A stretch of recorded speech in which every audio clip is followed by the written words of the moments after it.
이번 고난 주간을 통해서 예수님을 고난으로 이끌었던 우리의 죄를 살펴보고자 합니다.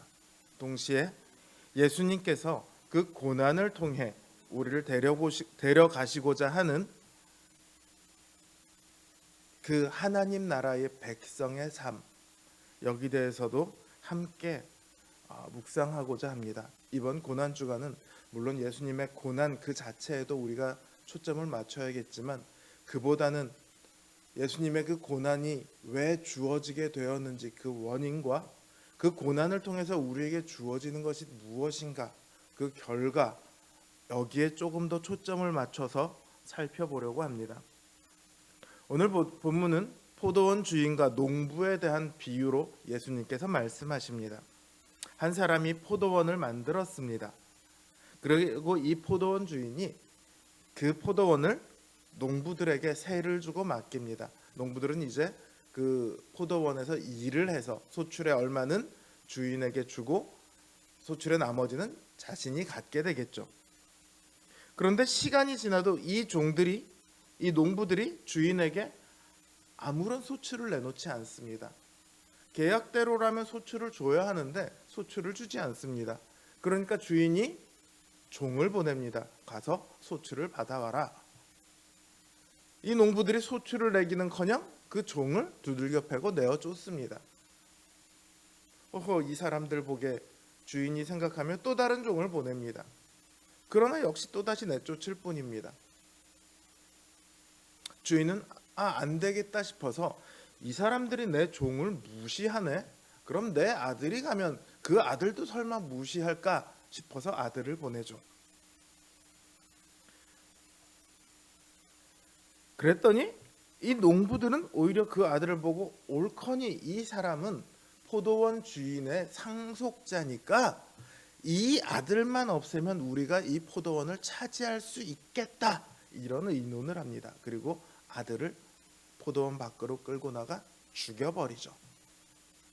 이 소식을 들은 포도원 주인은 농부들의 기대처럼 농부들에게 그 포도원을 넘기지 않습니다. 사람들을 데리고 가서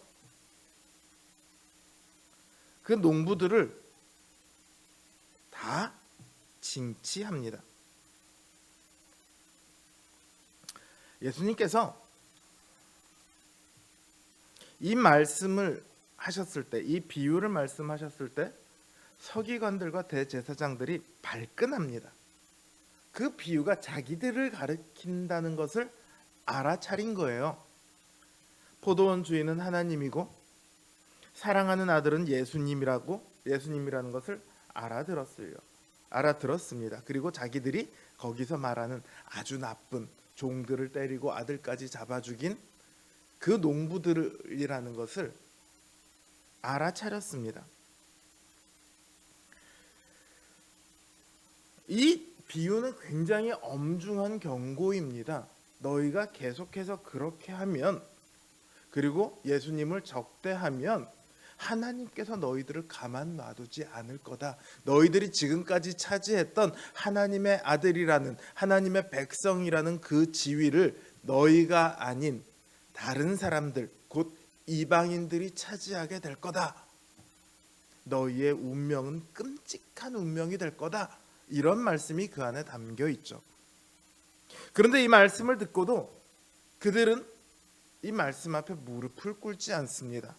오히려 그들은 예수님을 잡아 죽이고자 합니다. 왜 이들은 하나님의 말씀을 전해 듣고도 그 말씀 앞에 엎드리지 않았을까요? 왜 오히려 예수님을 죽이려고 합니까?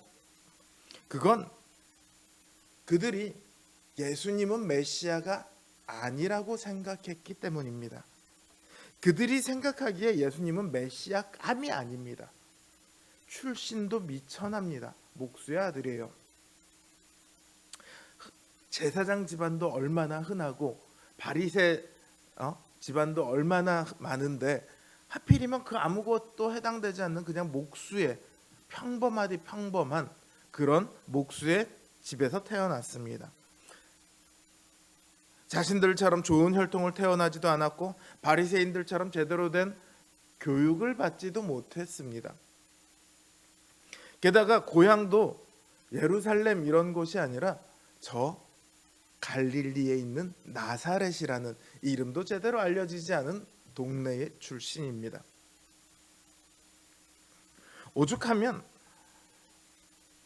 나사렛에서 무슨 선한 것이 날 수 있냐 이런 말이 있을 정도로 나사렛은 변방이고 변두리고 이방인의 땅이라고 그렇게 여겨지던 곳입니다. 그런 곳에서 예수님이 태어나셨고 자라셨고 그랬는데 자기들이 생각하기에 예수님이 메시아일 리는 없다는 거죠.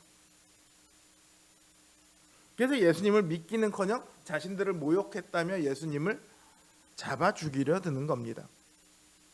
하지만요, 수많은 선지자들은 이미 메시아가 그런 모습으로 오리라고 예언을 했었습니다. 고난받는 종의 모습으로, 볼품 없는 모습으로, 사람들이 사랑할 구석이 하나도 없는 그런 모습으로, 멸시당하기 딱 좋은 모습으로 오리라 그렇게 선지자들은 예언을 했었습니다.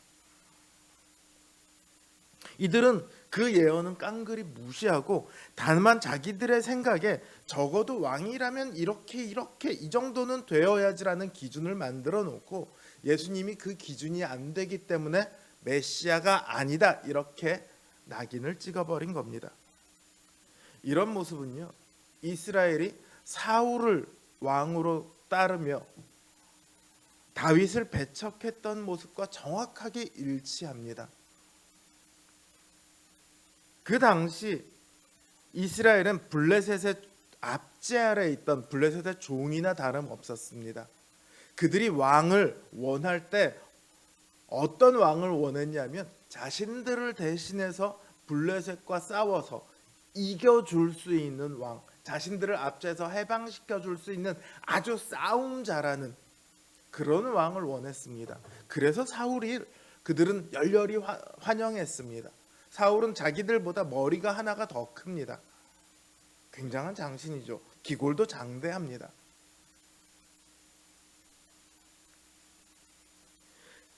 거기에 비해 다윗은 아주 작습니다. 미소년이라고 불러도 될 정도로 작습니다. 심지어 사무엘조차도 이 사람이 왕의 자격이 있을까 싶어 할 정도로 정말 보기에 왕을 삼으면 안 될 것 같은 사람이었죠. 그러나 하나님께서는 그 다윗을 왕으로 삼으시고 기름을 부으셨습니다.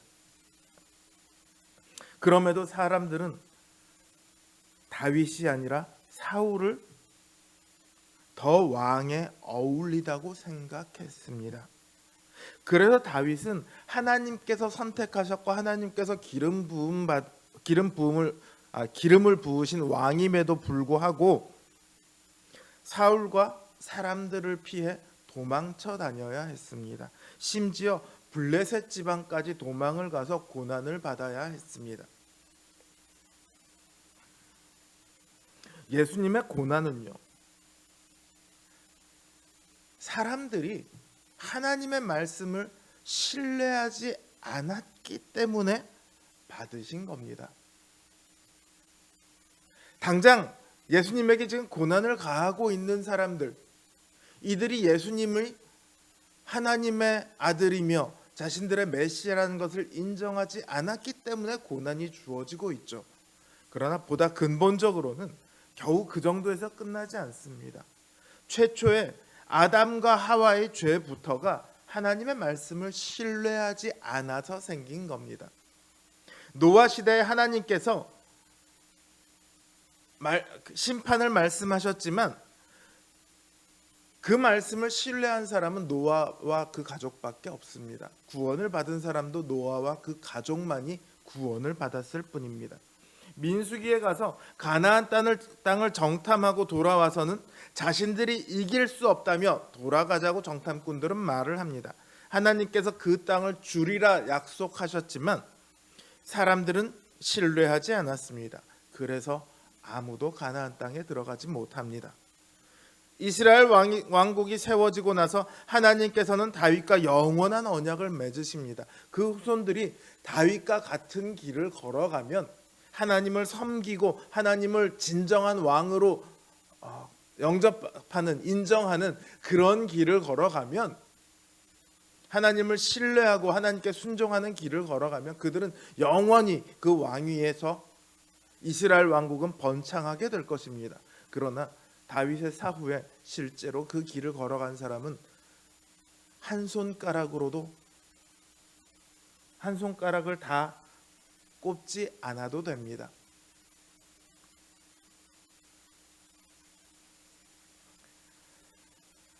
그들은 하나님의 말씀대로가 아니라 자신들의 생각에 좋은 대로 행합니다.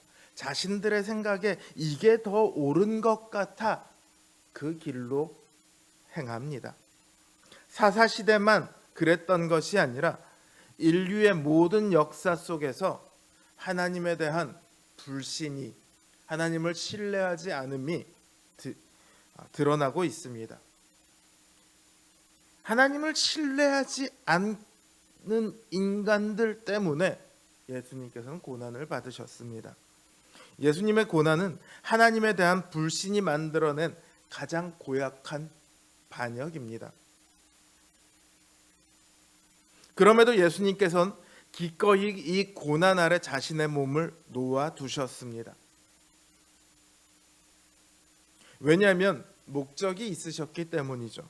예수님께서 이 땅에 오신 것은 하나님을 불신하고 하나님을 거역한 죄인들을 하나님께 다시 돌리시기 위해서입니다. 그 일을 위해 기꺼이 고난을 받으셨습니다. 고난을 받으셔야 할 이유가 하나도 없으신 분이, 모든 일에 하나님을 깊이 신뢰하며 단 한 번도 의심하시지 않았던 분이 불신을 이유로 고난을 받으십니다. 바로 우리를 위해서요. 오늘 우리의 삶 속에도 그럼에도 여전히 하나님을 온전히 신뢰하지 못할 때가 많이 있습니다. 하나님의 말씀을 믿으면서도요, 여전히 두려움 속에 거하거나 혹은 오히려 반대로 움직일 때도 있습니다. 우리의 생각이 하나님의 말씀보다 더 우위에 설 때가 종종 있습니다. 제가 그걸 비난하려고 하는 게 아닙니다. 목사님들도 그럴 때가 있습니다. 개척교회 목사님들을 보면 하나님을 신뢰해서 목회를 시작합니다. 그런데 한편으로 걱정이 이만저만이 아니죠. 현실적인 문제가 당장 눈앞에 와 있는데 초연하기란 쉽지가 않습니다. 하나님을 신뢰해야 한다는 걸 알지만 그게 잘 안 된다는 것을 우리는 인정해야 합니다. 예수님께서는 그래서 이 땅에 우리를 대신해서 오셨거든요. 대신에 거기에 머물러 있어서만은 안 됩니다. 주님은 우리를 거기서 이끌어내기를 원하셨습니다. 보다 더 깊은 신뢰를 향해 우리더러 한 걸음 더 걸어가라고 주님께서는 늘 그렇게 말씀하십니다. 믿음은 성경이 말하는 어떤 진리에 대한 지식이 결코 아닙니다. 너무도 옳은 하나님의 진리의 말씀을 우리 삶을 통해 체현하고 확증하는 것, 그게 바로, 그렇게 해서 나온 고백이 바로 믿음입니다.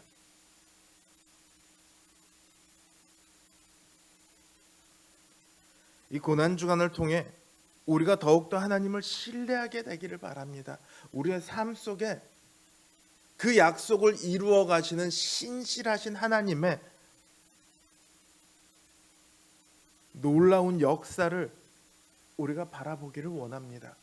고난은요, 그 모든 하나님께서 우리에게 행하실 그 모든 일들을 가장 극단적으로 보여주고 있습니다. 가장 적나라하게 보여주고 있습니다. 내가 고통을 받아서라도 내가 기필코 너희를 구원하고야 말리라. 그 의지가 이 고난에 고스란히 담겨 있습니다. 하나님께서 우리에게 원하신 대로, 예수 그리스도께서 우리를 이끌어 가시는 대로 그 믿음의 길로 더욱 나아가기를 원합니다. 현실이 아무리 그게 아니라고 말할지라도, 우리의 상식이 아무리 야 그건 아닌 것 같아 라고 부인을 할지라도, 오직 한 걸음 하나님을 믿고 한 걸음 더 내딛는 인생, 그 믿음의 주인공들이 되시길, 하나님을 깊이 신뢰하는 하나님의 백성들이 되시길 주님의 이름으로 기원합니다.